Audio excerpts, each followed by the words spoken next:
To be founded on the rock, it is to be rooted in God's Word. Means that we pay attention to His Word. In other translation, ginamit dyan ay listen. At may kaibahan po yung hearing and listening.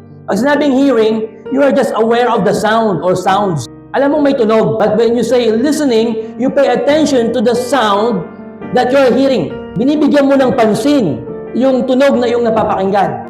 As God's people, busy tayo sa kakadada, kakausap, chismis dito, chismis doon, pero wala tayong quiet time para kay Lord. Quiet time in a way na binabasa natin ang kanyang mga salita.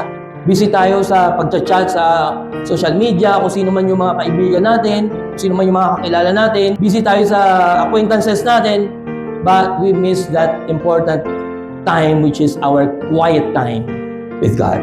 So kung gusto mong maging malalim sa Panginoon, mag-ugat sa Panginoon upang hindi ka mabuwal ng mga pagsubok sa buhay, mga bagyo sa buhay, simulan mo itong magkaroon ka ng quiet time. Simula sa taon na ito, simulan mo ang pagkakaroon ng tahimik na sandali, ikaw lang at ang Diyos, at binabasa mo ang kanyang mga salita at kasabay ito yung pananalangin. Pangalawa, ang pagbabasa ng salita ng Panginoon ay dapat ginagawa ito lagi-lagi, araw-araw. Hindi yung kung kailan mo lang iisipan, doon lang.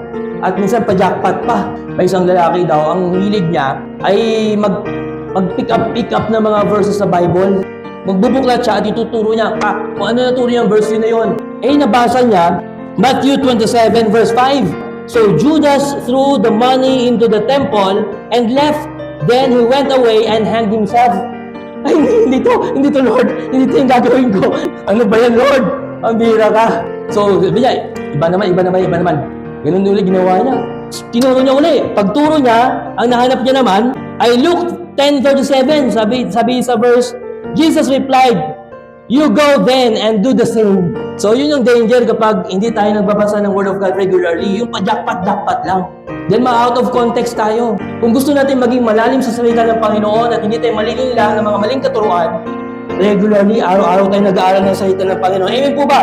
We must be rooted in God's Word, and that is to meditate on it day and night.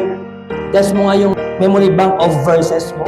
Kung usapin patungkol sa kaligtasan o salvation, may mahuhugot ka bang verse na nagsasabi patungkol sa salvation?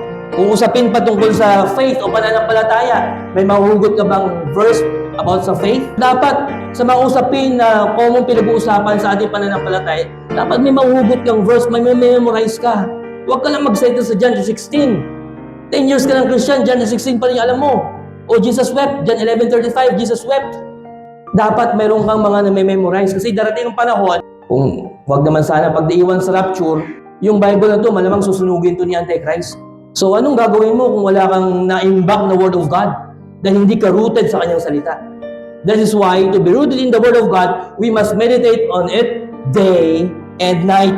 Kung kumakain po tayo ng 3 beses sa isang araw para mabusog yung ating katawan at mayroon tayong lakas para sa pagtatrabaho at maghanap buhay, what more yung ating spiritual life? We need to feed our spiritual life because we are bombarded by the lies, we are bombarded by the deceptions of the enemy, by the depression of this world. Ito yung kinakaharap ng ating kaluluwa. Araw-araw nakikita natin, naiisip natin, araw-araw ito na nararamdaman natin, yung hirap ng mundo, yung mga frustrations ng mundo, nasasagap mo ito. At kung wala kang panlaban, walang nakaimbak na Word of God, nagpo-protect sa'yo o nagre-refresh sa'yo, madidepress ka. That's why, for us to have a fortified 2025, para mapaglabanan mo yung mga hamon at pagsubok ay hirapan ng buhay, the first thing that you must do, you must be rooted in God's Word.